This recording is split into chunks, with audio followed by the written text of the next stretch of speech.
Bien, buenas tardes a todas y todos. Quiero darles la bienvenida al Congreso, al segundo Congreso Internacional de Educación para el Desarrollo Sustentable, específicamente al panel número 10 de nuestro Congreso titulado Epistemologías y aproximaciones a la sustentabilidad.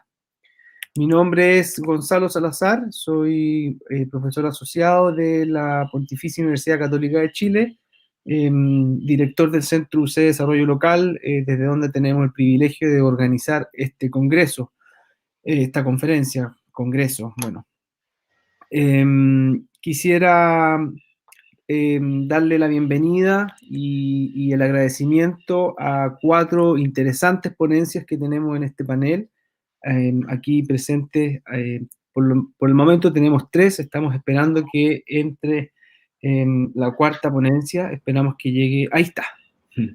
Hola, Hola. Sofía, ¿cómo estás? Justo a Muy tiempo. bien. Perdón, tuve un par de problemas con la cámara, pero todo solucionado. Está bien, nos pasa, así que tenemos que tener flexibilidad con estas cosas. Entonces, como decía, quiero dar la bienvenida ahora sí a las 4 ponencias que tenemos, 4 ponentes, algunos en pareja, presentando. Tenemos presentadores de Brasil, así que también vamos a hablar un poco más lento, un poco menos chileno y un poco más español, por favor. Y bueno, con eso la idea, como ya nos reunimos en la antesala de esto, es que cada ponencia va a durar exactamente 8 o 10 minutos. Al cabo de 8 minutos yo le voy a dar un stop para decirle que vaya concluyendo. Después de eso vamos a tener algunos comentarios, 5 o 6 minutos de preguntas y respuestas. Y vamos a hacer lo mismo con las 4 ponencias. Y al final la idea es que tengamos unos 15, 20 minutos máximos para ir discutiendo entre nosotros con la audiencia también presente hoy día en YouTube Live. Sí, y que, bueno, los invito a todos, ¿no es cierto?, a que vayan dejando sus preguntas y comentarios, por favor, en el chat. Hay personas que me están ayudando aquí tras bambalinas en ir recogiendo sus comentarios y preguntas, y con eso yo los voy poniendo acá a los participantes. Dicho eso, me gustaría entonces empezar. Son las 15:03 con la primera ponencia de Rosely Cubo y Augusto Horta de Brasil. Augusto viene de Minas Gerais y Rosely viene de São Paulo. Y su propuesta, ¿no es cierto?, se titula Ruptura paradigmática en el derecho ambiental, desafíos de la teoría de la complejidad y el sentido del ocio para la emergencia de nuevos saberes. Dicho eso, Augusto y Rosely, por favor, cuando gusten.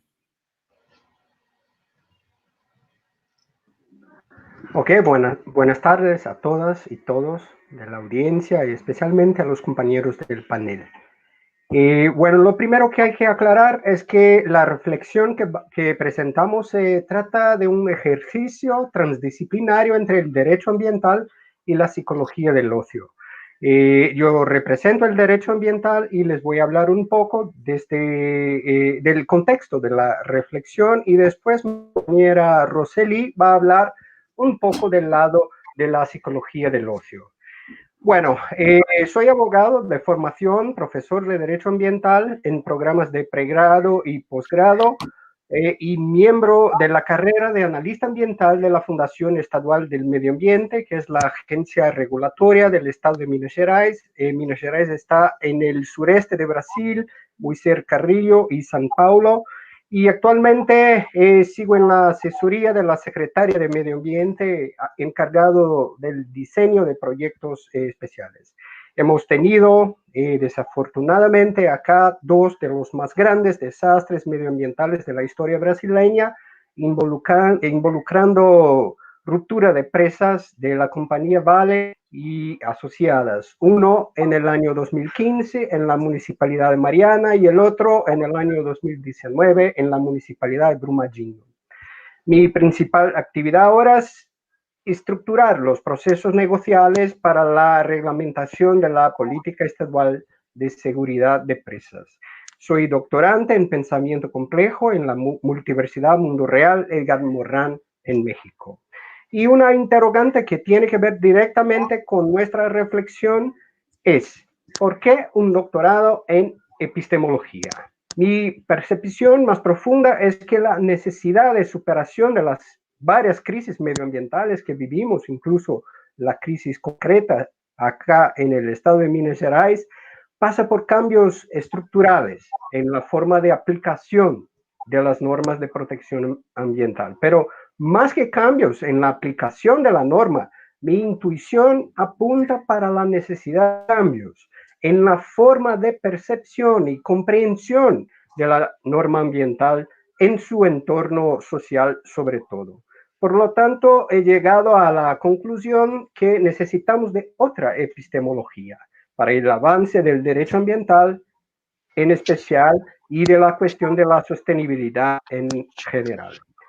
La investigación que presentamos tiene la intención de marcar la potencialidad del pensamiento complejo en la superación del paradigma positivista que buscó estructurar epistémicamente el derecho en el siglo XX y que se marca por una reducción profunda del objeto de conocimiento del derecho a la norma, o sea, la estructura de la norma basada en la descripción de conductas y prescripción de sanciones y en el aislamiento del derecho de otros campos de conocimiento, en especial de la moral, lo que trae una consecuencia muy horrible, que es una diferencia entre el derecho válido y el derecho justo.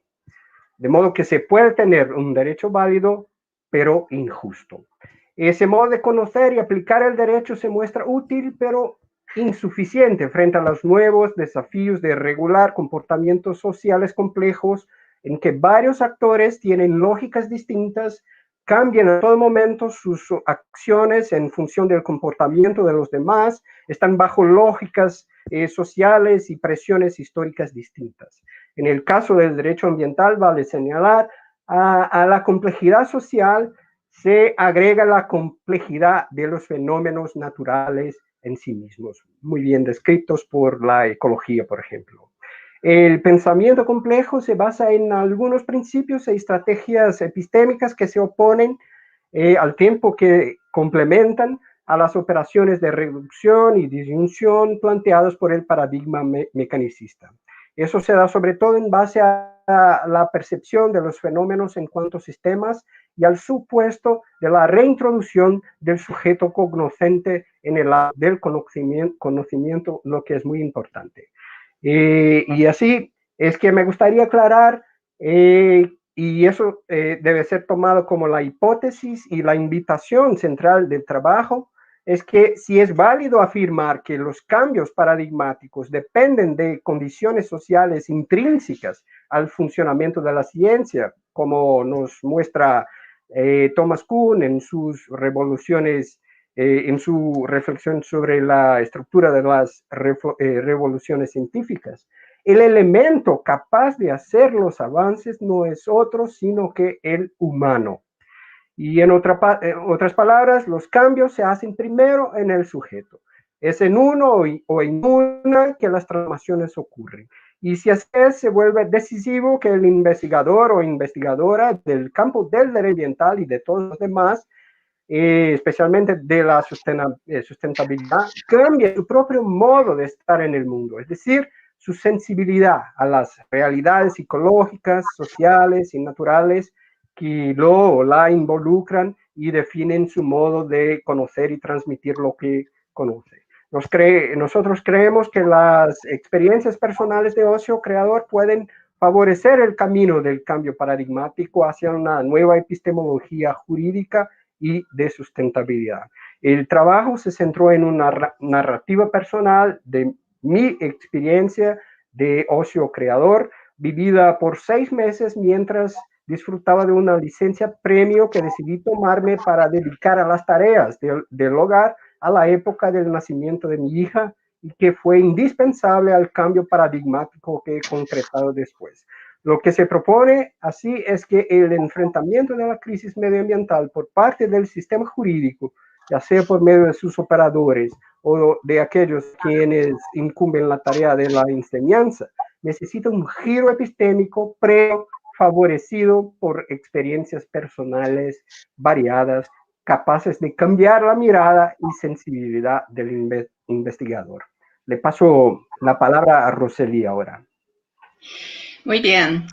Entonces, voy a dar prosseguimiento a la charla que empezó mi compañero Augusto, hablando que soy doutora em Ócio e Desarrollo Humano por la Universidad de Deusto, em Bilbao, em Espanha, e agora mesmo atuando como professora investigadora em Instituto de Cultura de la Dinâmica Energética del Psiquismo de São Paulo, Brasil, e do grupo de estudos Gênero Performance del Centro de Língua, Performance e Literaturas de la Universidad de Aveiro, em Portugal.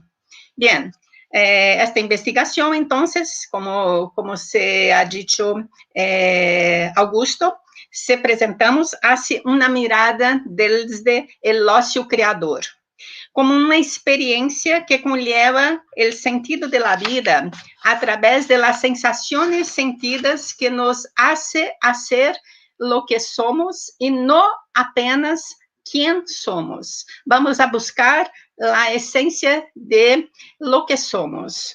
Esse modo de reconocer el ócio implica em que as pessoas e os coletivos comunitários creem a consciência de que el ser se cambia ao humano quando em sua cotidianeidade se conectem com suas ambiências ecológicas internas e externas. O ócio criador se basa em alguns princípios e estratégias epistêmicas que transcendem tempos, ou seja, fija sua realidade em el presente, pero a experiência del ócio se enriquece em la medida em que el passado e el futuro se incorporam significativamente e aproximam dialecticamente os sentidos corpo, mente, por meio de las intensidades vibratórias, allá de la matéria corpo. Isso se dá, sobretudo, em la base a que el sujeto incorpore la percepção, consciência e valoração del ócio não como atividade ou uma prática, sino como uma vivência que tiene su raiz em la motivação e voluntad, propiciando el aprender experiencial de los sentidos de vivir a través de actualizações identitárias. Em outras palavras, desde que los cambios se hacen en el sujeto, como una de las transformaciones que ocurren desde su propio modo de ser y estar en el mundo, es decir, su afectividad frente a las realidades, la psicología del ócio destaca algunos rasgos esenciales del desarrollo humano, tales como la potencialización, la cooperación y, el más importante, la sostenibilidad. Creemos que el sentido de las experiencias del ócio restabelece el equilibrio psicológico, ya que supone una quiebra de la rutina, la autorrealización, ya que promueve la potencialización de conocimientos, competencias, habilidades y destrezas, la interrelación, ¿ok? La interrelación, ya que comparte convivencias con los demás, la identificación, ya que construye colectivos, e, por fim, la terapêutica, já que favorece o alcance de los propósitos de la vida. Desde aí, o direito ambiental por la sostenibilidad se transmuta em el direito humano, convergidos em torno a equidad, pluralidad, igualdad e diversidade, que quedam integrados em la ideia de la justiça. O ócio, assim, se constitui um estado mental, de carácter subjetivo que se apoia em dois critérios básicos: a liberdade percibida e o controle da motivação intrínseca. La libertad percibida como una sensación sentida del control de uno mismo y la motivación intrínseca como una fuerza interna rumbo a sus propósitos. Un ocio Aquí y una...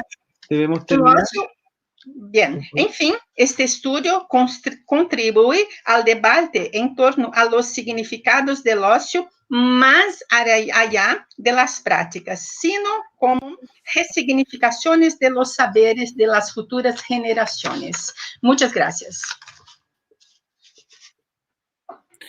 Bien, muchas gracias, Rosely, muchas gracias, Augusto. ¿Me escuchan bien? ¿Sí? Muy interesante, me pareció esta propuesta, ¿no es cierto? No sé si habrá algún comentario de alguno de nuestros colegas acá, alguna pregunta que quisieran ponerle a Rosely y a Augusto.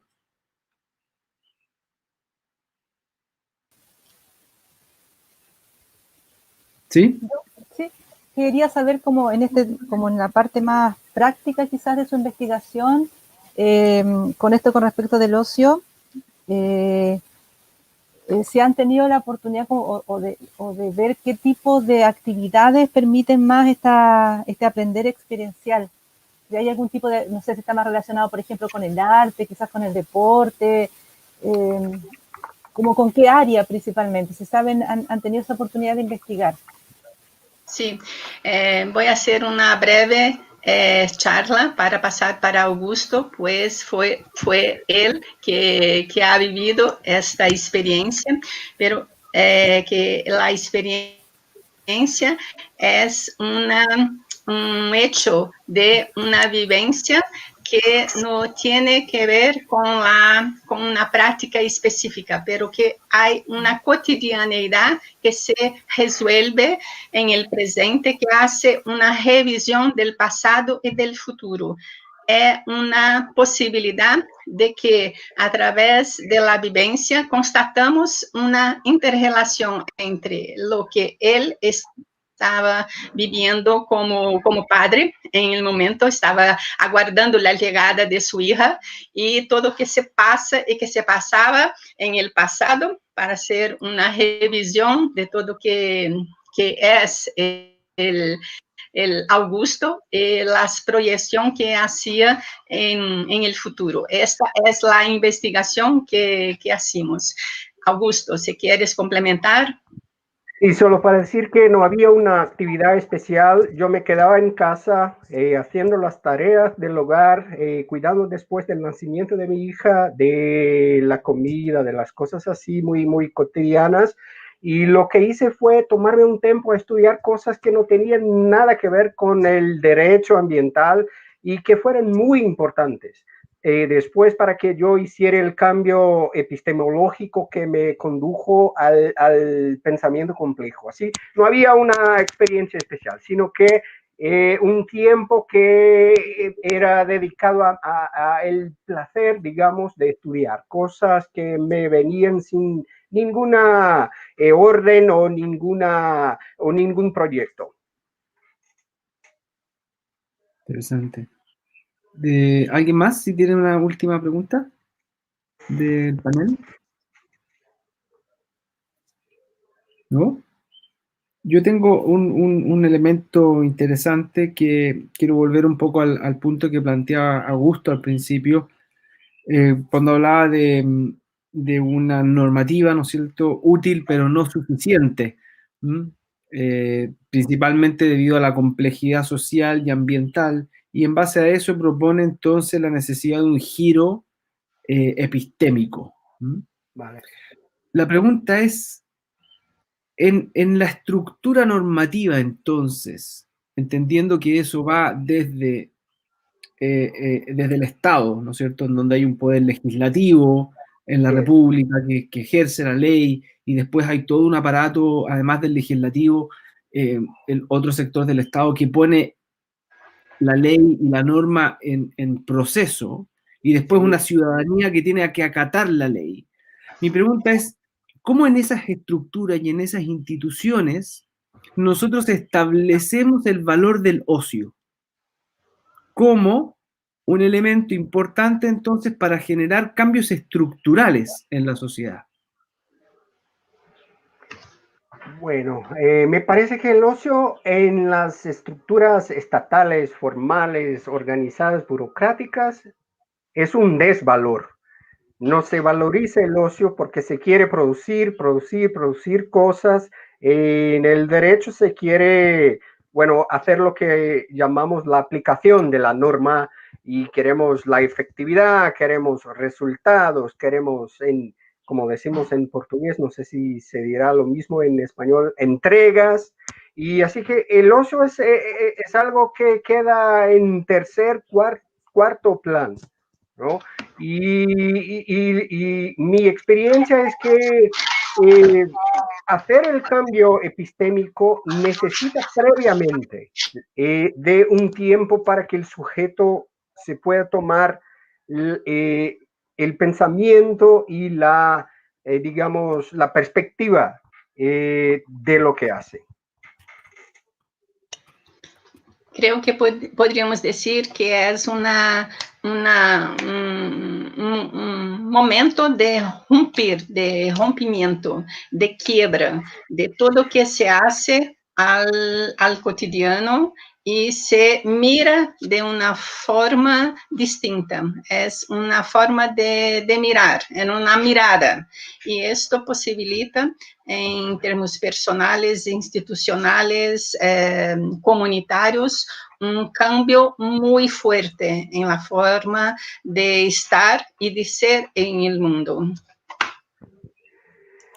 Bueno, hay que ser un poco creativo también. Yo lo que hice fue tomarme una licencia premio, que es un derecho que se atribuye a los servidores públicos, y lo convertí la licencia en un tiempo para la reflexión. Bien, muchas gracias, Augusto, y perdón, me equivoqué, acá estoy en otro. Muchas gracias, Augusto y Rosely, por su ponencia. Quisiera yo ahora pasar al segundo grupo, ¿no es cierto?, la segunda ponencia de esta tarde, de José Guerra, Relación Humano-Naturaleza. Le recuerdo un poco al público que está, tenemos, calculo, algo más de 25 personas en las distintas plataformas escuchándonos en este minuto. Que por favor escriban sus preguntas y comentarios y vamos a ir pasándolas por aquí, o yo las voy a ir sistematizando en grupos para poder entregárselas al resto de los panelistas. Por favor, adelante. Hola, ¿me escuchan bien? Perfecto. ¿Se ve la pantalla? Sí, se ve, ¿no? perfecto. Sí, perfecto. Tienes que poner presentación de pantalla nada más, si es que pudieras. Ahí está. ¿Sí o no? Sí. Sí, ya, bacán. Ya, bueno, gracias por la presentación. Yo soy José Guerra, estudiante del Magíster en Estética Americana en la Universidad Católica.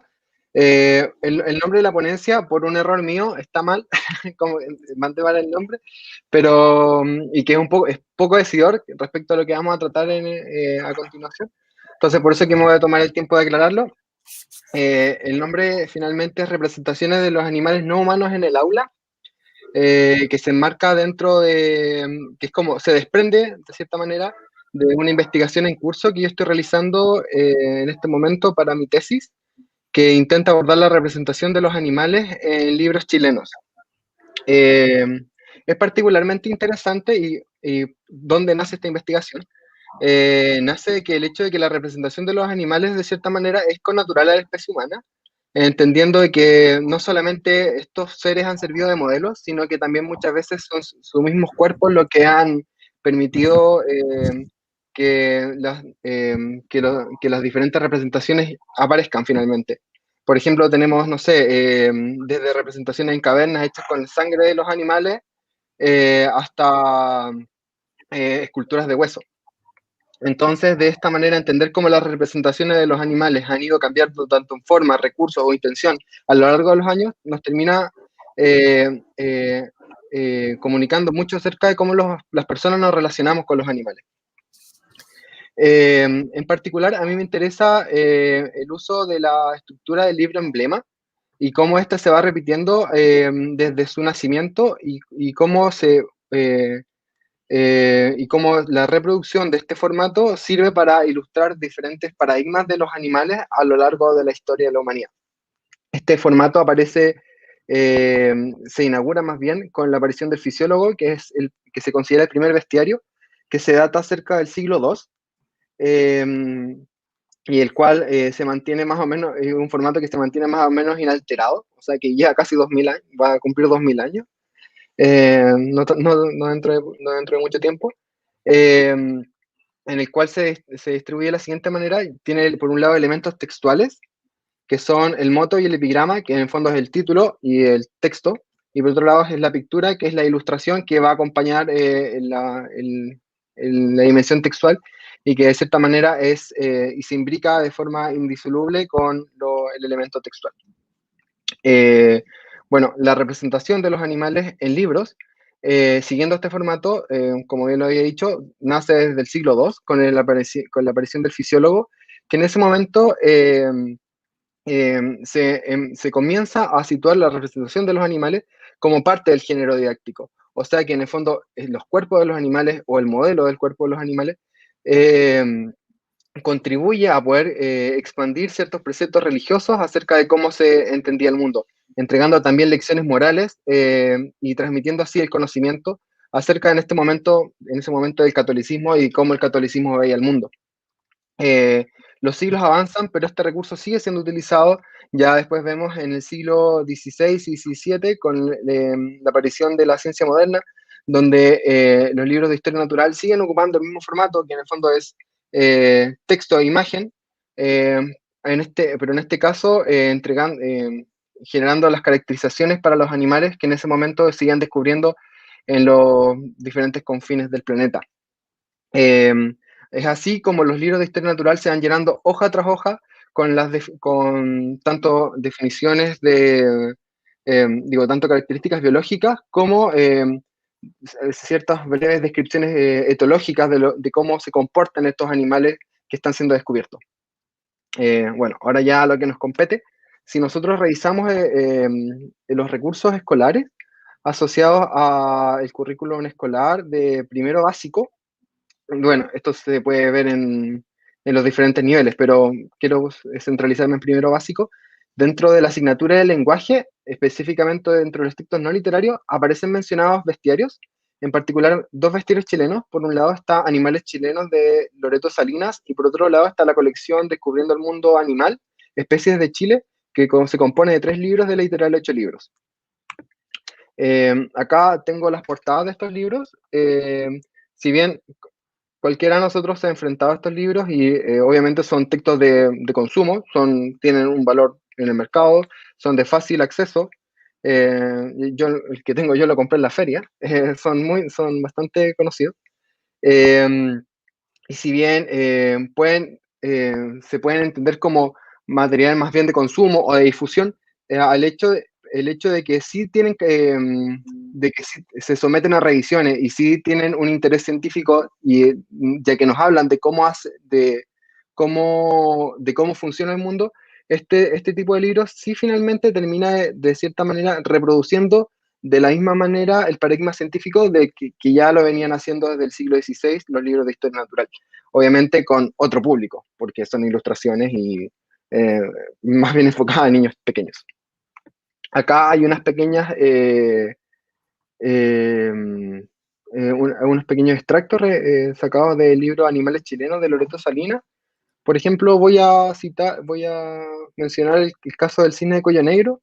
Yo acá amplío un poquito el texto para que se vea mejor en la presentación. Originalmente es el mismo texto, pero está más chiquitito.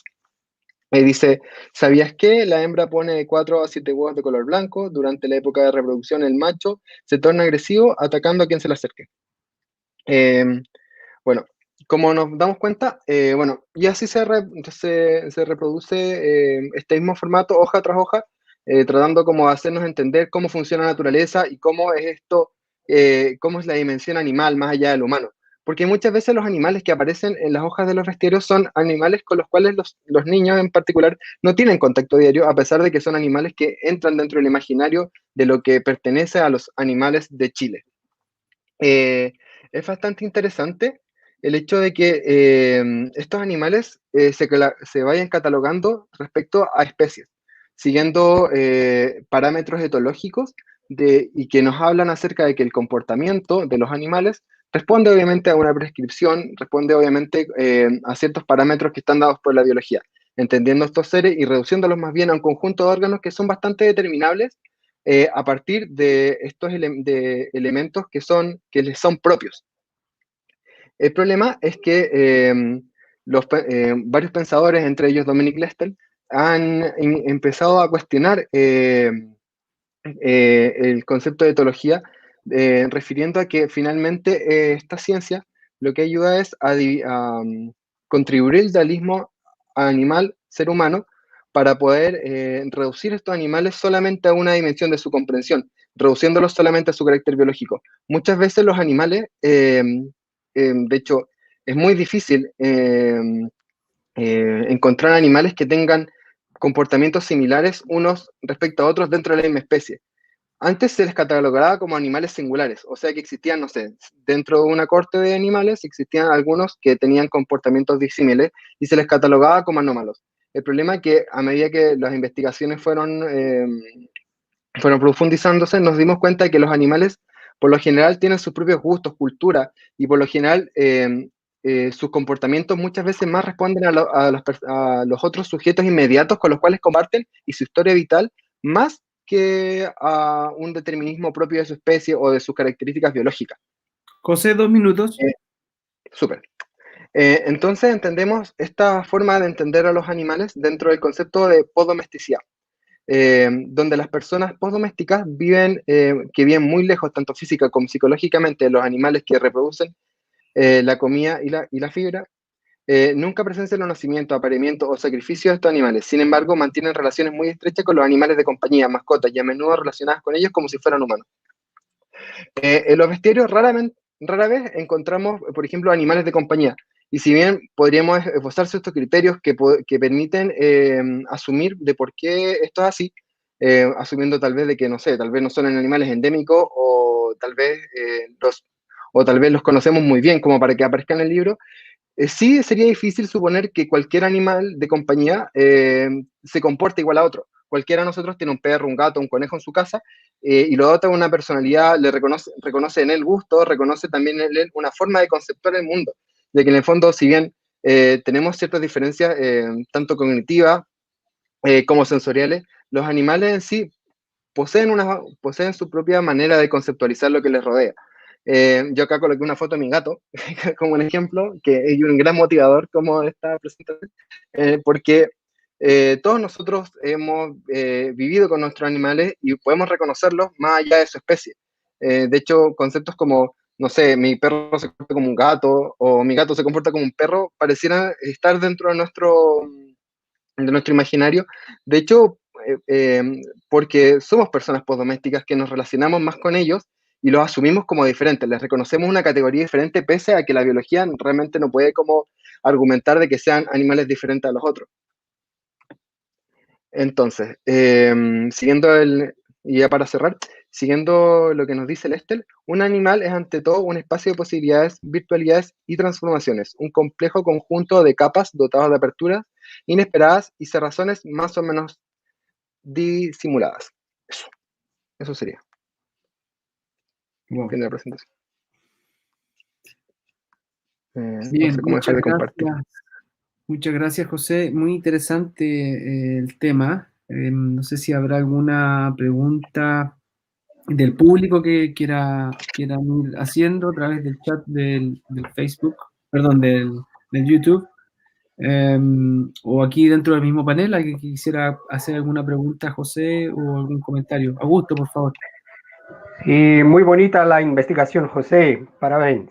Y bueno, en las imágenes que has investigado, de alguna forma se muestra el animal en su entorno o su investigación muestra solo que las imágenes se enfocan en el animal. Y si así es, ¿no crees que eso refuerza de una cierta manera el paradigma del aislamiento? Claro, de hecho, precisamente, muchas veces los animales que están representados en los bestiarios tienden a la legislación respecto a su contexto. Eh, no se remite muchas veces al contexto ecológico con el cual ellos tratan. De hecho, es bastante interesante cómo se vive este aislamiento, porque en el fondo supone que el animal ontológicamente es un ser como aislado, que puede ser aislado, extraído y estudiado de forma completamente cooptada respecto a sus relaciones interespecie e intersubjetivas, lo cual obviamente es complejo y obviamente termina por delimitar y termina como construyendo una ficción de hasta dónde termina el cuerpo, porque muchos de los animales, ya sea animales no humanos o animales humanos, no podemos ser entendidos en nuestro contexto social y quienes nos rodean. Entonces, claro, obviamente aislarlo y presentarlo como solo el cuerpo y hasta dónde llegan sus pelos, obviamente genera una ficción. Muy interesante. ¿Alguien más que quisiera comentar algo? Estoy atento. Sofía también nos está ayudando a recolectar algunas preguntas. Bien, yo tengo una pregunta también para José. Me parece muy interesante la investigación. Felicitaciones, realmente creo que es algo muy novedoso, y si es que tiene este cambio paradigmático, un poco como planteaba Augusto al principio, con este giro epistemológico, desde donde tú te tomas con este la postdomesticidad y el trabajo de Dominique Lester, ¿no es cierto? Mi pregunta tiene que ver un poco en cómo entonces tú avanzas en hacer una propuesta respecto de cuál es el tipo de representación que nos puede llevar, por ejemplo, en niños de primero básico, a establecer esta relación con el otro, la relación con el animal, desde una perspectiva distinta. Mi sensación es que, tal como tú dices, lo que tenemos acá es que hay una suerte de predefinición, tanto del niño o la niña, como de el animal, en este caso, como también podría ser otro elemento, eh, y que por lo tanto pareciera que ambos están hechos, ambos están resueltos como individuos antes de su interacción. Por lo tanto, la interacción, diría Tim Ingold, ¿no es cierto?, es irrelevante. ¿Mm? ¿Cómo hacemos entonces para dar vuelta al sistema, ¿no es cierto?, y decir, pareciera que tanto el niño como el animal se van a formar, incluso la representación del animal, se van a formar en la medida en que sean encontrados, facilitados en el encuentro, y así, ¿no es cierto?, que tanto niño como animal se formen desde la relación que ellos constituyen. ¿Cómo avanzamos entonces para ese cambio paradigmático por ejemplo, en el mismo concepto del libro? Retomando tu pregunta, es una pregunta súper interesante, la verdad, y que de hecho para mí es una de las motivaciones que tengo en este momento. Claro, es fundamental comprender la ontología relacional, también vinculándonos a lo que nos decía Ingold y otros como autores del giro ontológico, dándonos cuenta que, claro, los seres no existen antes de la relación los funda, no son esencias aisladas. Yo coloco personalmente, desde las primeras descubrimientos que he podido tener, coloco dos puntos sobre la mesa. Yo soy antropólogo de formación, entonces comprendo que la interacción social es la que termina produciendo a los sujetos, y en este caso sujetos que también pueden ser no humanos. Entonces la antropología y la etnografía, más que la etología, finalmente podría generar este vuelco y poder como tal vez encontrar nuevas formas de representación que vayan más allá de este simplismo, de este esencialismo respecto a estos seres.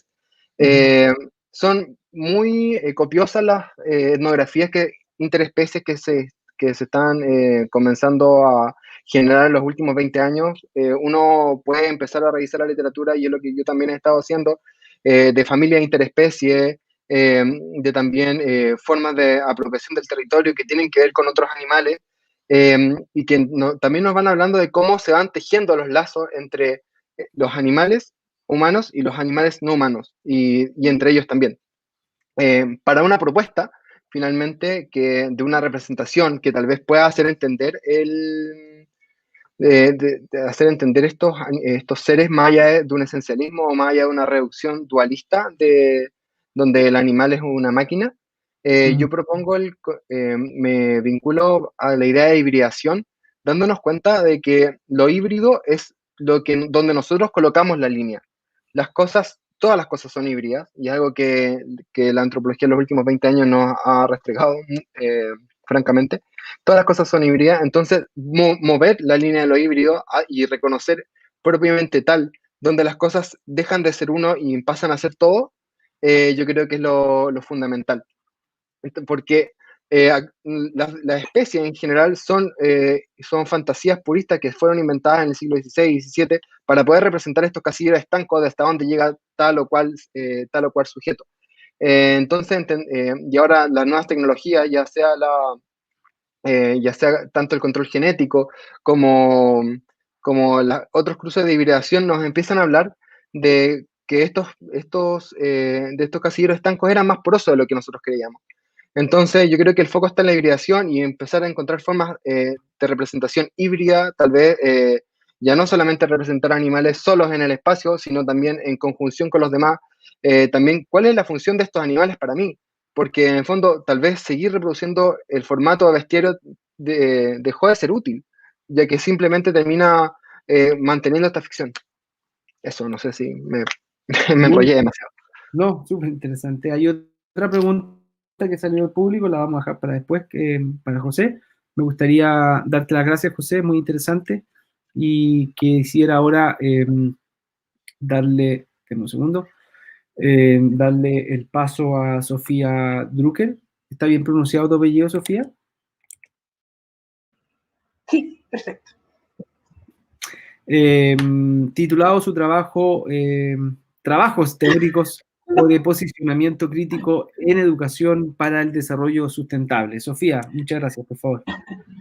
Muchas gracias. Les voy a pedir que me confirmen, por favor, si se ve la presentación. Se ve perfectamente.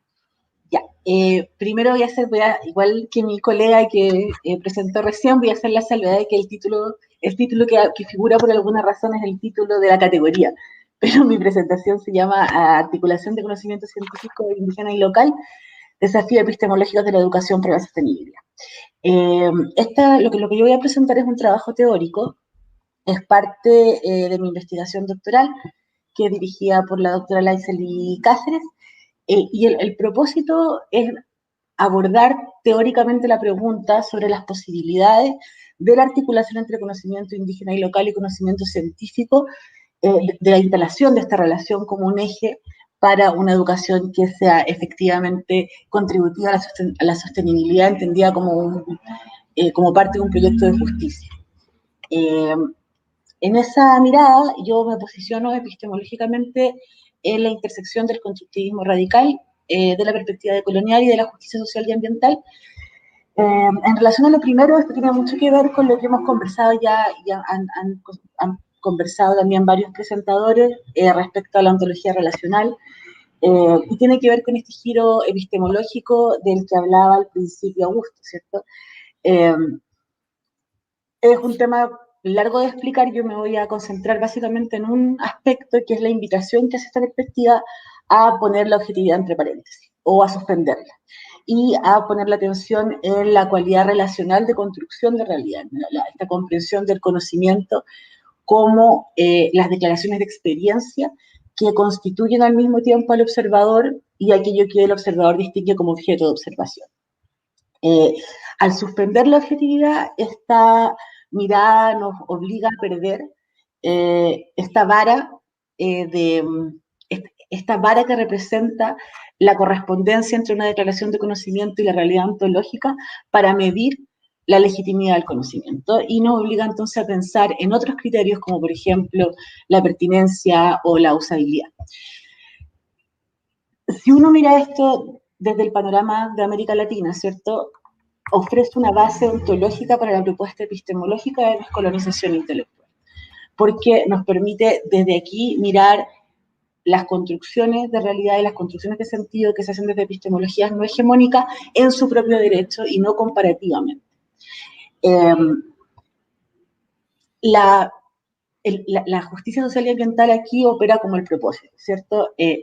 Lo que se busca es democratizar las relaciones en términos de mejorar la equidad en la distribución tanto de recursos simbólicos como materiales, pero al mismo tiempo también mejorar las oportunidades de participación y la representación que tienen distintos grupos que han ubicado históricamente distintas posiciones.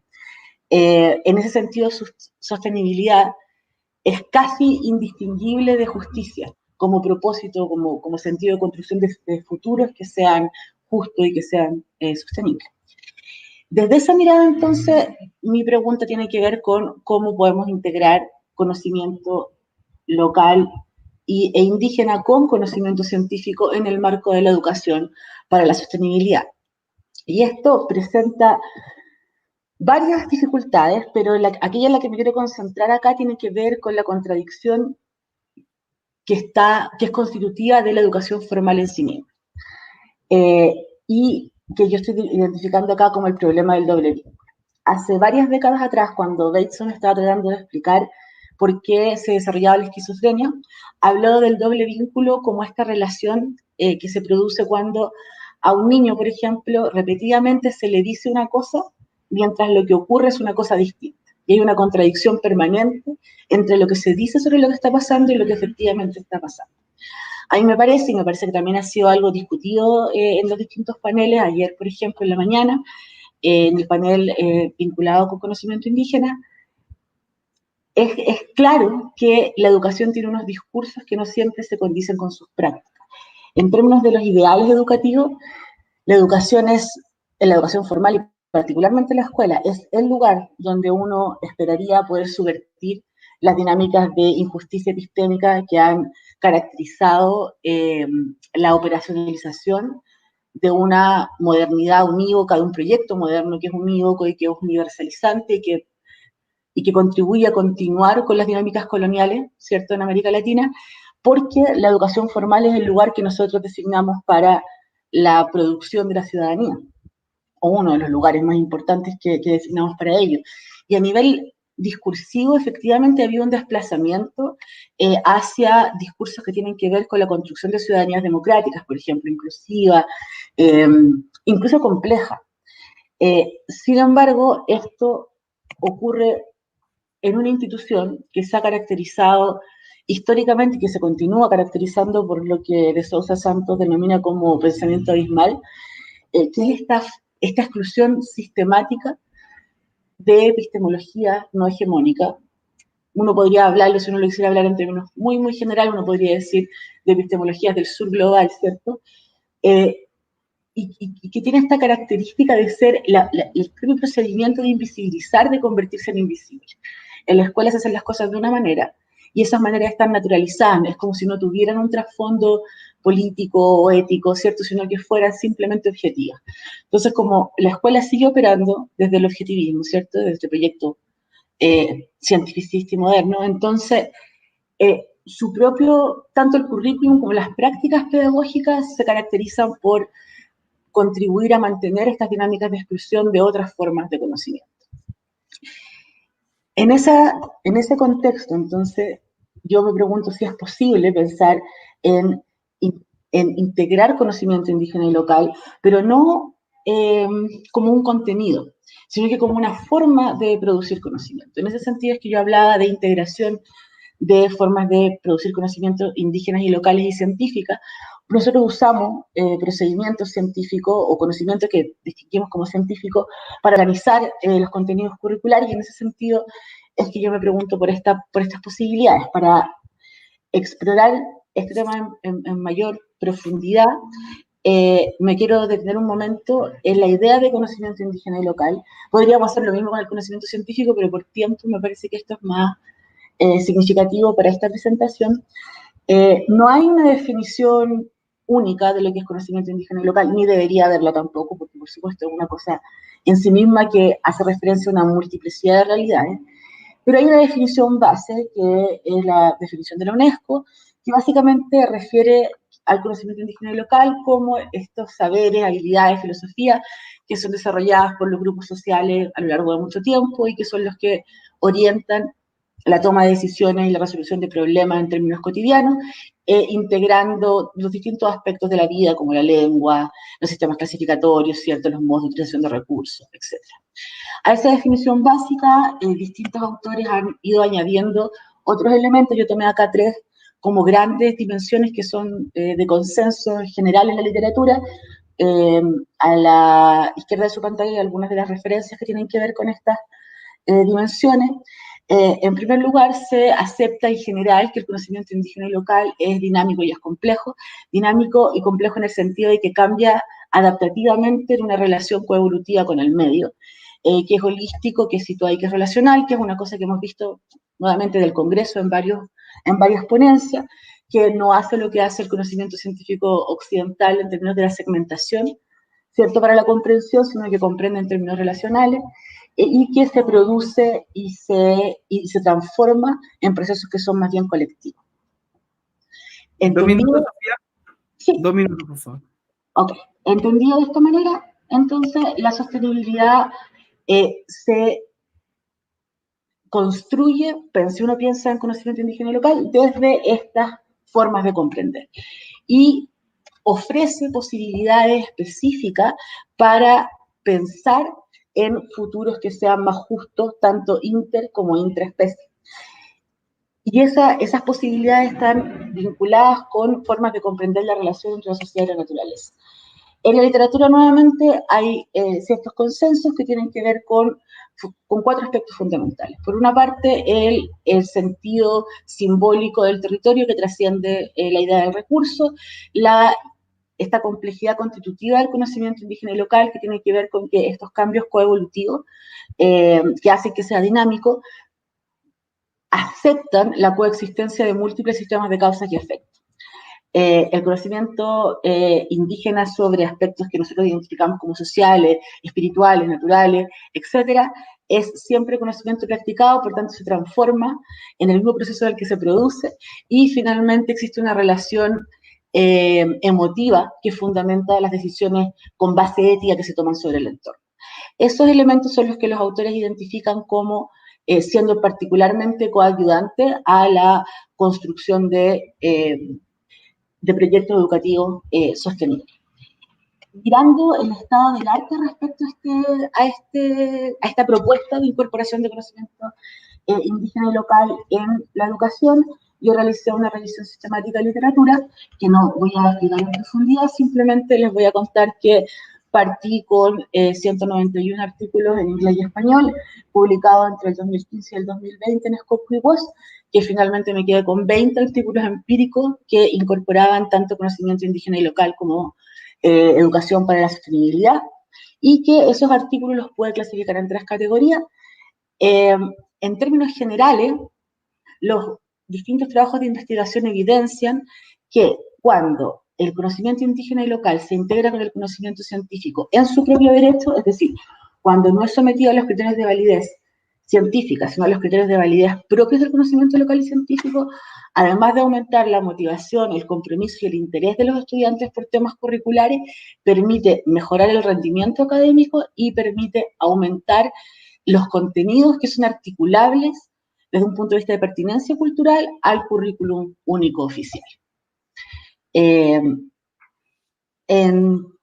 resumen, me parece que lo más significativo, particularmente en la revisión sistemática de literatura, es que parece ser viable la incorporación de conocimiento científico y local en espacios escolares, aun cuando no existan grandes modificaciones estructurales, que por supuesto deberían existir, pero a veces escapan de lo que uno puede hacer en lo cotidiano, que tienen que ver con la modificación de prácticas pedagógicas. Muchas gracias. Gracias, Sofía. Nos pasamos un poco, pero Perdón. Muy interesante. No sé si habrá alguna pregunta acá del panel.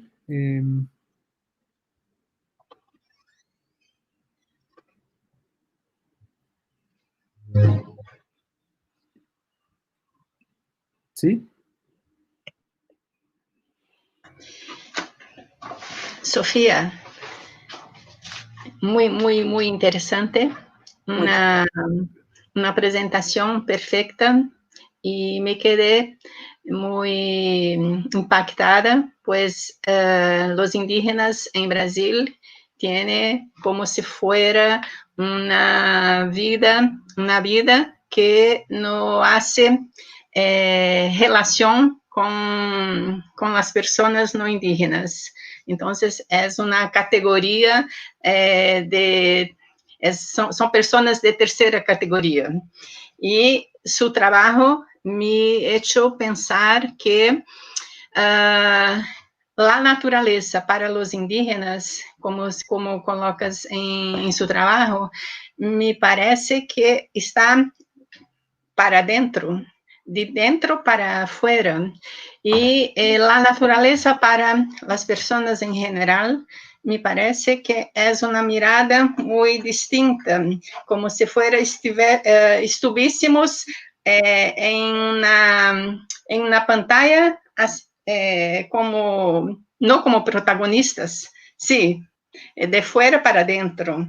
Y los indígenas, como tú colocas, es una mirada de dentro de quién son los indígenas. ¿Qué tienes a decir con relación a las representaciones de la naturaleza en relación a los indígenas en esta interrelación mismo de la naturaleza como siendo el propio indígena? Muchas gracias, Rosely. Contesto nomás, ¿cierto? Sí. Por favor. Ya. Sí. Primero que nada, te entiendo perfecto eso que tú dices de estar como en una pantalla, como mirando hacia afuera, que es totalmente distinto de mirando hacia adentro. Y creo que ese es uno de los aspectos que es más interesante y que además la investigación lo devela a nivel internacional, a nivel global, es decir, uno mira estas investigaciones en África, otras investigaciones en Oceanía, otras investigaciones en América Latina, y todas apuntan a que existen efectivamente formas de comprender la naturaleza que son absolutamente distintas de aquellas que nosotros damos por sentado. Y de hecho, esta misma división que estamos haciendo, y aquí voy a tu pregunta respecto a las representaciones, esta misma división que estamos haciendo respecto a las personas y la naturaleza, hay contextos en los que no tiene, en los que la división no es asible para el hablante, quiero decir. Entonces, una de las cosas importantes, por ejemplo, que arroja la revisión sistemática cuando uno piensa en qué es lo que había que hacer para poder integrar este tipo de conocimientos indígenas y locales, ¿cierto? Tiene que ver con no presuponer que lo que nosotros entendemos por sostenibilidad es lo mismo que las personas que están desde otra lógica de sentido entienden por sostenibilidad. Entonces, incluso pensar algo así como la relación hombre-naturaleza como una cosa que está compuesta de dos elementos distintos, es una idea que tendríamos que problematizar en contexto y que es probable que un grupo local en Bolivia, por ejemplo, tenga una concepción de aquello que sea completamente distinta a la concepción que tiene un grupo en Brasil, por ejemplo. Entonces, yo creo que ahí la clave está en cuáles son las herramientas metodológicas que usamos, ¿cierto? Como investigadores, por ejemplo, si estamos haciendo una investigación, yo particularmente trabajo en investigación educativa, cuáles son las herramientas que usamos para abrir el diálogo, para que puedan entrar estas concepciones. De manera que, por ejemplo, la idea de representación sobre la naturaleza pueda ser respondida contextualmente, porque tiene que ver con esta relación cotidiana, íntima, personal, con el territorio, pero también con otras dimensiones. De repente hay algo que sea natural y algo que sea humano y de repente no. Tiene que ver con el lugar específico en el que estamos operando. No sé si respondo tu pregunta. Sí. Tengo Muchas gracias. una pregunta que ha salido del chat que me pareció interesante. Propone un poco a ver, en el contexto, ¿no es cierto?, en el que tú hablas de la integración entre el conocimiento científico e indígena. Esta persona pregunta sobre si en ese entramado, entonces, podría formarse un modelo educativo que empuja un poco de la experiencia y el cuidado de la historia y el devenir de nuestros pueblos indígenas. Esa es la pregunta. Un segundo, estoy anotando para que no se me pase.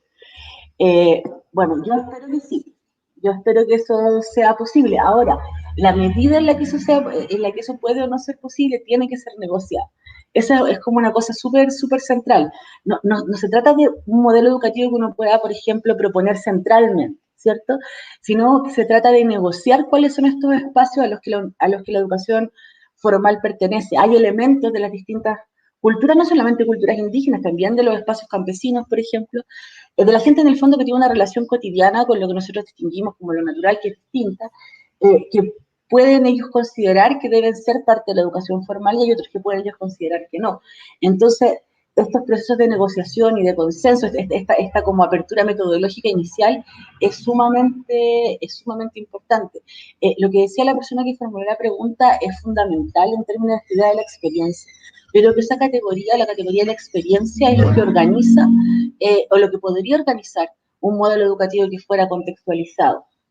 Pero hay que redefinir cuáles son los propósitos. En el fondo, ¿para qué estamos aprendiendo / enseñando cosas en la escuela? Porque eso es lo que va a... Eso, perdón.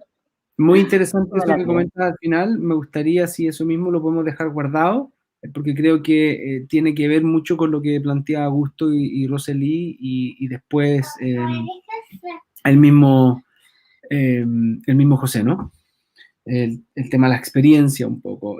Pero me gustaría ahora dejarle el espacio a nuestro cuarta panel, ¿no es cierto? Cuarta ponencia. Espérenme, tengo mi niño aquí de 3 años que está haciendo... estoy bien, ¿no? Sí. Valesca y Jorge se llama Guardianes de los Andes, una práctica de educación y conservación biocultural a partir de la metodología filosofía ambiental de campo. Por favor.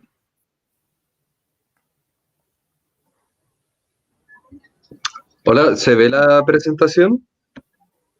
No. No, todavía no se ve. Ahí sí entra, ahí está entrando. Ahí sí, súper. Bueno, buenas tardes. Somos el equipo de guardianes del Parque Maguida. Llevamos 1 año ya trabajando en este proyecto que ha sido financiado por el CORE, la Municipalidad de La Reina y el Parque Maguida. Hoy presentaremos Guardianes de los Andes, una práctica de educación y conservación biocultural a partir de la metodología filosofía ambiental de campo. El equipo está formado por Camila Saldías, Jorge Oliva, quien va a presentar la segunda parte, y quien les habla, Valesca Lovera. El objetivo del proyecto es construir un sendero educativo con la comunidad local para sensibilizar sobre el cambio climático en nuestra comuna, desde un enfoque biocultural que visibilice la singularidad de nuestro territorio y permita construir resiliencia. La resiliencia, que es un concepto fundamental, ¿cierto? Que es una habilidad para adaptarse, transformarse a los cambios o dificultades.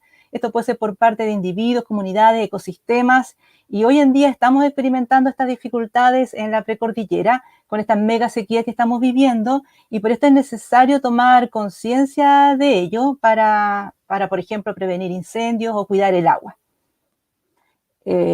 Nuestro territorio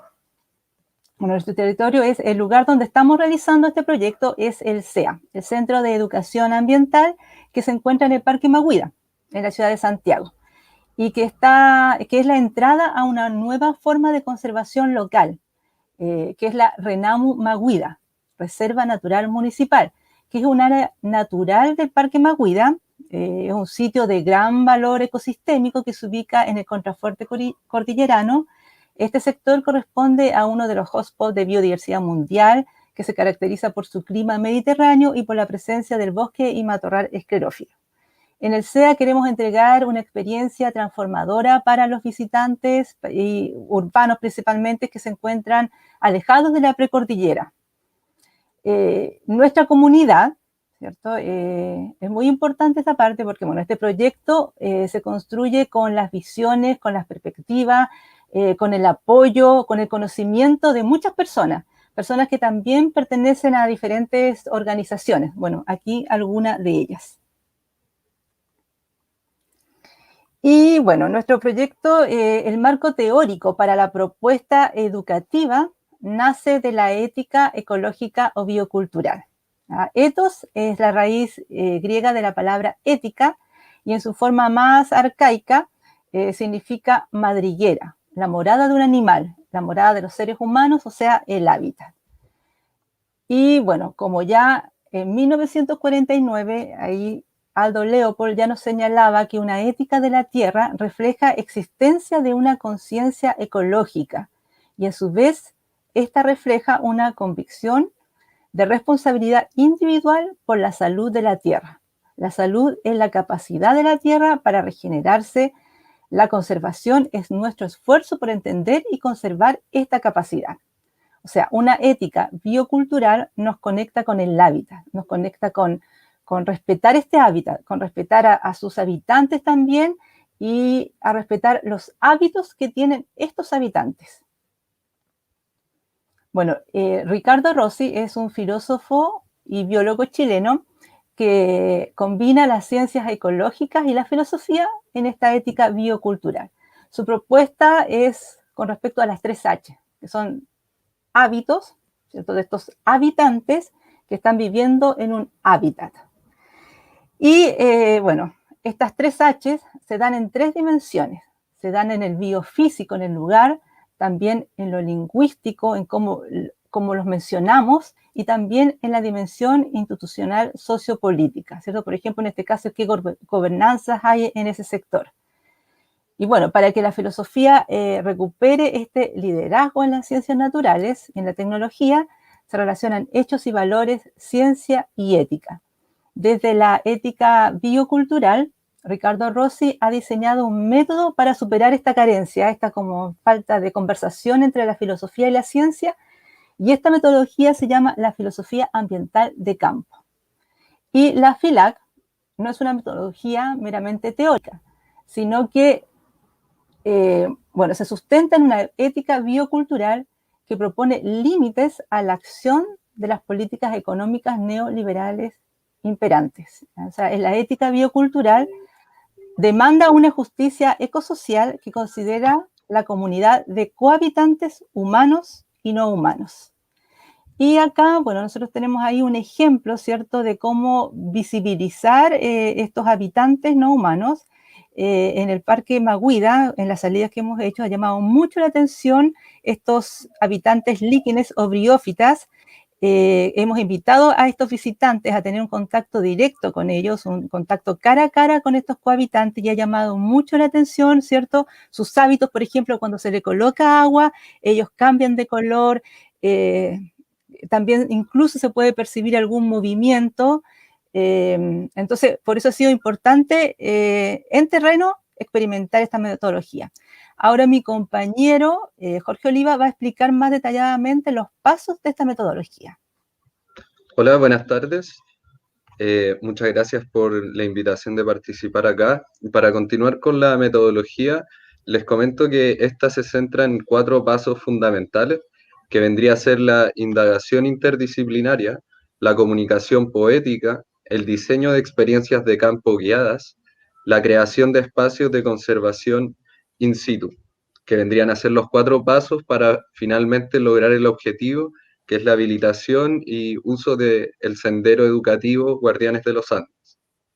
En el primer paso de la investigación interdisciplinaria, ecológica y filosófica, nosotros buscamos entender el contexto en el que nos encontramos, no solo por el lado de la ciencia, sino también cultural, logrando entender la historia ambiental del lugar, y para eso se realiza la investigación interdisciplinaria, realizando una recopilación bibliográfica de la información que existe en el área, principalmente relacionado al cambio climático, y de este gran concepto que es el cambio climático, vamos subdividiendo diferentes conceptos para poder luego continuar con el paso número 2, que es la composición de metáforas y comunicación a través de relatos simples.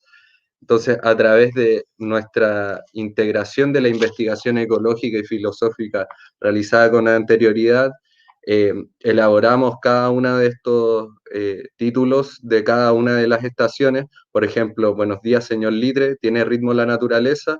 Cada uno de esos títulos tiene una bajada que invita al participante a explorar el bosque y a participar en una actividad mucho más interesante. Entonces, en este contexto, con ayuda de, perdón, con ayuda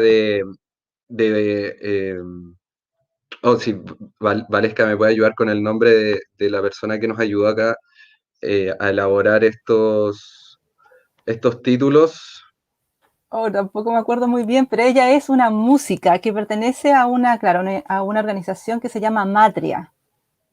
Ella nos ayuda entonces con esta manera, con esa capacidad más artística, a lograr poder invitar a las participantes en cada una de estas estaciones.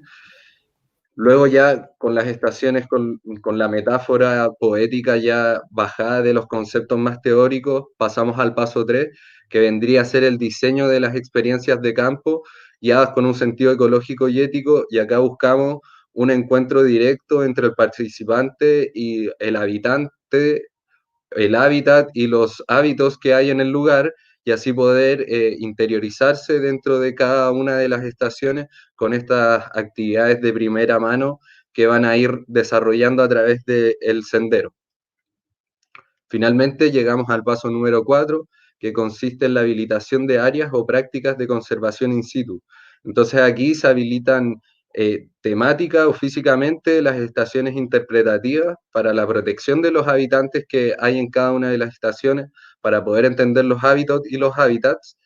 Y esto fue súper importante porque se hizo con ayuda de voluntarios que fueron apoyando todas las jornadas para poder implementar estas áreas de conservación, estas áreas de interpretación, y uno de los lugares que mayor atención causó fue la zona del vivero, donde se habilita una zona que, aparte de ser un lugar para poder propagar especies nativas, también es un vivero que consiste en educar a las personas en el desarrollo de esta temática de poder propagar especies nativas. Entonces, finalmente, esta metodología no es solamente teórica, sino que también es bastante práctica, ya que se construye el sendero y las estaciones con los voluntarios, que vendría a ser la habilitación del espacio. Se realizan talleres de capacitación, que vendría a ser la investigación propiamente tal, de poder conocer este lugar mucho más allá de lo que solo podemos ver. Tenemos acá también las actividades donde se realizan visitas guiadas de colegios que van a experimentar todas estas actividades de primera mano y así conseguir esta conexión que busca la filosofía ambiental de campo. Y también se realizan caminatas de conexión al atardecer para poder también, a través de otro tipo de método de temática, lograr esta conexión con un trekking un poco más extenso. Y finalmente, para terminar, teóricamente, toda esta metodología también se realiza de manera práctica y de manera comunitaria, para que así haya un mayor sentido de pertenencia del lugar y se pueda elevar mucho más allá el valor de las especies que hay en el lugar y del ecosistema en general en sí.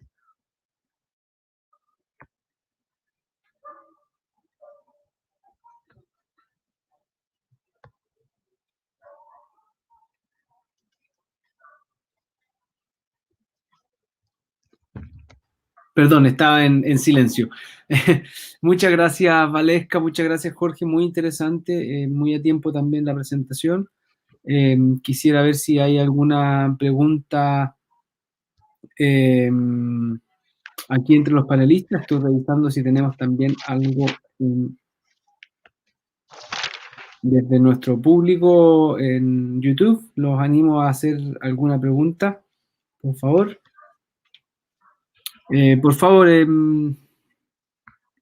Rosely, por favor. La Valesca y Jorge, enhorabuena, muchísimo interesante o trabajo de investigación. me gustaría saber si el recogido de los datos son coletados a través de narrativas, de experiencias, de encuesta, cuestionario, ¿cómo hacen los recogidos de los datos? Los recorridos de los datos con respecto a los visitantes del lugar, Sí. generalmente tenemos una base de datos ya que hemos trabajado bastante tiempo, por ejemplo, con colegios que son de la comuna, con comunidades también que están generalmente colaborándonos, y principalmente las visitas han sido a esas personas. Igual hemos hecho visitas abiertas, donde hemos extendido, bueno, a todo Santiago, porque, bueno, la cordillera, ¿cierto?, es un patrimonio de toda nuestra ciudad. Entonces, no es solamente de las comunas precordilleranas, sino que creemos que también es un patrimonio de toda nuestra ciudad. O sea, Santiago sin cordillera es como inimaginable. Y bueno, claro, la invitación siempre es a ello, y estamos en este momento en el proceso justamente de recolectar toda esta información. Estamos como ahora en terreno, y ahora viene la parte donde vamos a recolectar qué les ha parecido a los visitantes esta experiencia. Para complementar igual también la información como recopilación bibliográfica se hizo a través como de tablas, y ahí se fue comparando toda la información para poder luego bajarla con ayuda de Rosario Severi, que es la persona que nos ayudó a bajar a los títulos de cada una de las estaciones, con los conceptos que vimos anterior, con todo lo que es el cambio climático, que se desprende la mega sequía, el bosque esclerófilo, qué tipo de clima tenemos acá en la zona de Chile. Entonces, con esa recopilación bibliográfica a través de unas tablas que hicimos, pudimos lograr luego bajar a las estaciones que son las invitaciones que les nombraba con anterioridad.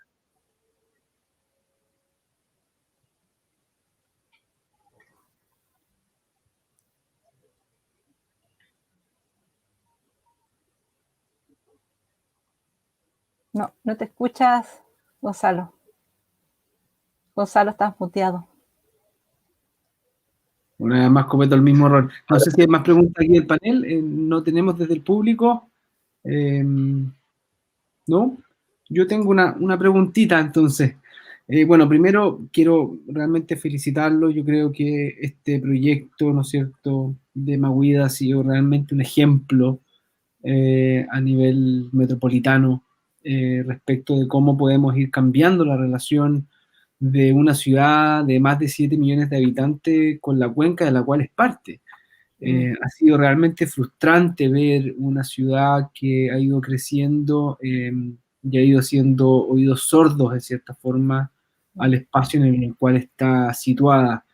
Y tenemos hoy día un proceso de desconexión que finalmente lleva, en términos educativos, a un alto, podríamos decir, analfabetismo ecológico. En donde probablemente muy bien sabrá aquí nuestros colegas, ¿no es cierto?, los niños, ¿no es cierto?, de la ciudad de Santiago probablemente saben más de la sabana africana que de los musgos que están en la esquina de su barrio o en la roca, en la precordillera. Entonces, en ese sentido, me pareció muy interesante lo que ustedes hablaban respecto de este concepto de ética biocultural, incluso el ejercicio etimológico que hacían ustedes sobre el etos, ¿no es cierto? Y este concepto de madriguera, que conecta muy bien. Yo conozco muy bien el trabajo de Ricardo, ¿no es cierto?, el tema de los hábitats y el habitar. Entonces, mi pregunta es, ¿cómo ustedes en esta metodología, que me pareció muy interesante, van expandiendo hacia este Santiago esta necesidad de la experiencia de la cordillera, ¿no es cierto? ¿Cómo ustedes van convenciendo a este suerte de bloque, ¿no es cierto?, de que pareciera que justamente en ese concepto de experiencia, de habitar, de ir, ¿no es cierto?, de movilizarse, podemos de cierta manera, voy a hacer una especie de metáfora, empezar como a generar la madriguera, a madrigar. ¿Ah? Qué bueno. Y estar en la situación de que un niño se sienta desde Cerro Navia, ¿no es cierto?, viajando a la cordillera, en que está madrigando en algo que supera al concepto de ciudad separado de su cuenca. Entonces, ¿cómo ustedes en cierta manera logran invitar a esa ciudadanía o a ese ciudadano o ciudadana a que los visite? Y ustedes un poco hacerle esta invitación del el madriguemos juntos. Está bueno. Sí. Bueno, como decía anteriormente, ha sido súper importante formar redes para justamente poder abarcar quizás más, pero no estar ahí quizás como con la reina solamente. Tenemos bastantes alianzas con Senderos de Chile también, y ahí hemos podido abarcar un poco más y acercarnos a otros espacios, a otros lugares. Y la invitación siempre es en terreno, de manera experiencial.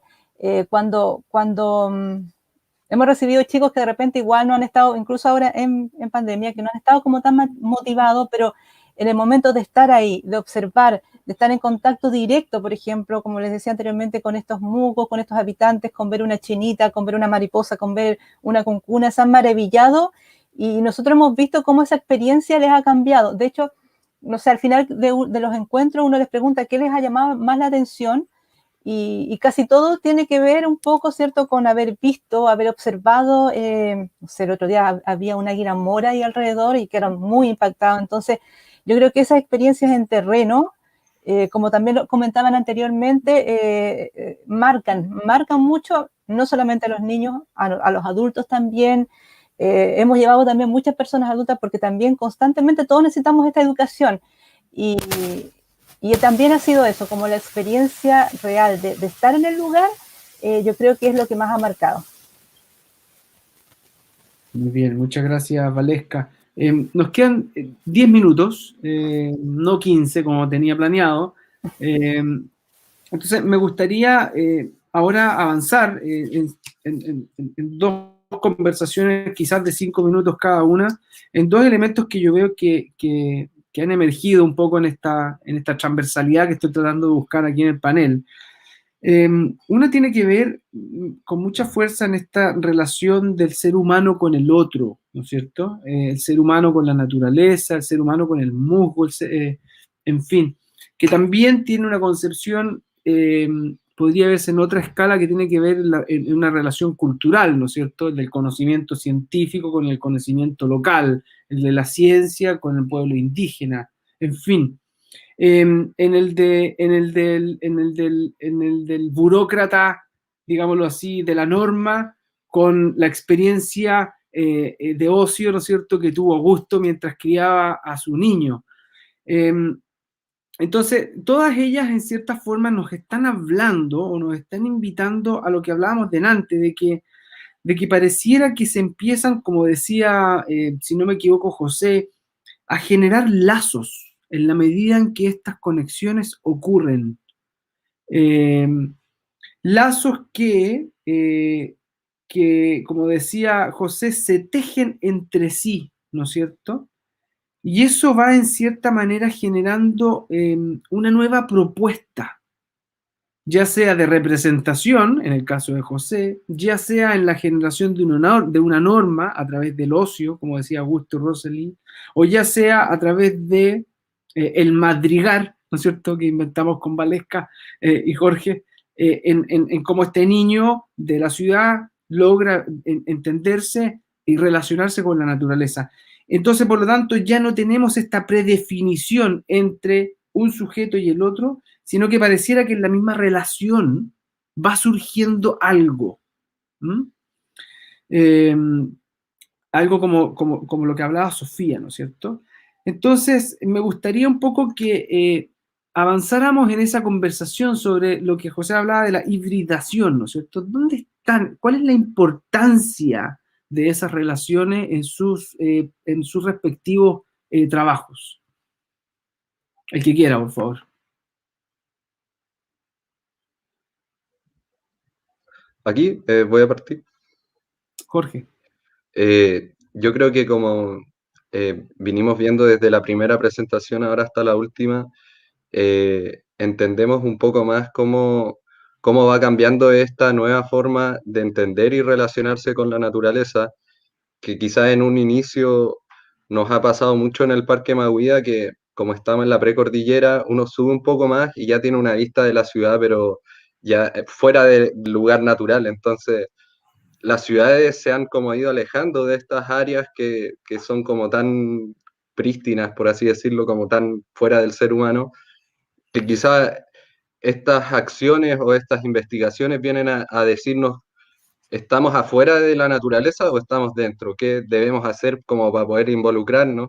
Y dentro de ese contexto, Guardianes de los Andes viene a poder eh, involucrar a las personas con el medio ambiente, no solamente yendo de una manera contemplativa, sino que también trabajando en la tierra, trabajando en el sendero y aprendiendo también como de primera mano. Entonces quizás ahí está como poder avanzar en este nuevo cambio de paradigma, eh, con este nuevo ingresar como de las aulas formales a estas aulas fuera del colegio, como dentro de la naturaleza, como poder sacar el colegio de la aula y ponerlo en el bosque para poder así entender esas relaciones. Quizás así vamos a poder como empezar a cambiar este paradigma que hemos ido conversando en este panel. Gracias, Jorge. ¿Alguien más?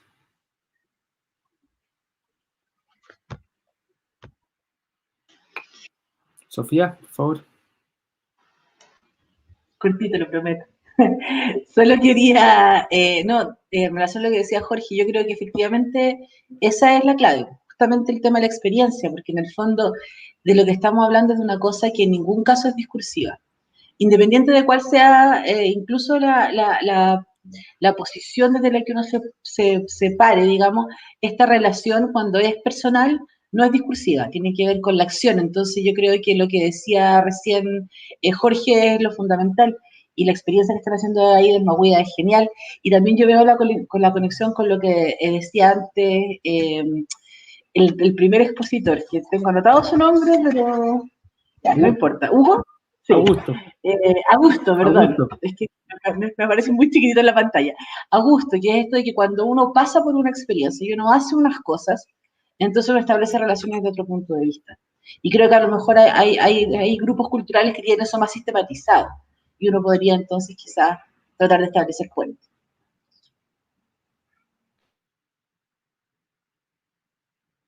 ¿Sí? ¿Alguien más? Nos quedan 2 minutos, me están diciendo por interno que tenemos que cerrar a las 16:30 porque empiezan los talleres. No sé si alguien de aquí estará inscrito, pero ciertamente hay alguien que puede estar. Entonces, nos quedan 2 minutos, no sé si alguien más quiere comentar algo. ¿No? Tal vez yo brevemente, no sé. Sí, por favor. Bueno, estaba pensando que siento que tal vez puede ser un poco contradictorio lo que voy a decir, entonces no quiero tirar la piedra demasiado lejos y después no poder alcanzar a agarrarla. Pero yo soy bastante pesimista respecto al tema, si soy sincero. Yo siento que la ciudad crece y los intereses no están puestos en esto. A nosotros nos interesa y yo estoy con la camiseta puesta y siento que todos los que estamos acá estamos con la camiseta puesta en esto. Entonces hay que asumir que la naturaleza, como la idea como prístina, la idea como de naturaleza separada al humano y de como lo intocado va a dejar de existir, como ya no existe, como que ya hay que asumirlo. Entonces hay que empezar a pensar nuevas como formas híbridas en las cuales los niños se van vinculando con estos espacios, dándonos cuenta de que la sociedad postdoméstica va a seguir como aumentando, cada vez estamos más alejados de estas cosas, entonces tenemos que reconectarnos desde otras maneras, como que siento que volver como no es la solución, sino que hay que inventar nuevas soluciones. Eso, espero que se haya entendido y que no haya sonado como terrible. No, yo creo que como que te entendí de que quizá no vale como tampoco sacar el colegio y llevarlo a la naturaleza, sino que igual quizás la naturaleza tiene que también ir al colegio. Entonces es algo que no solamente va por un lado, sino que es un intercambio de ambos. Sí, bueno, yo solamente para terminar me gustaría cerrar. Yo, bueno, personalmente estoy muy de acuerdo con lo que dice José, no puedo estar más de acuerdo. Creo que uno de los elementos que que ya no tenemos hoy día a disposición son los esencialismos, ¿no es cierto? Son las definiciones de lo que podría ser cultura, naturaleza, lo que podría ser algo como indígena o no indígena. Pareciera que todos esos conceptos hoy día se definen en el contexto incluso de lo que es lo contrario. Y es exactamente en esa relación entre conceptos que van más allá de los esencialismos en donde nos encontramos hoy día, en un mundo sumamente global, complejo socioecológicamente hablando, y que pareciera que es desde esa relación en donde pueden ir surgiendo nuevas respuestas.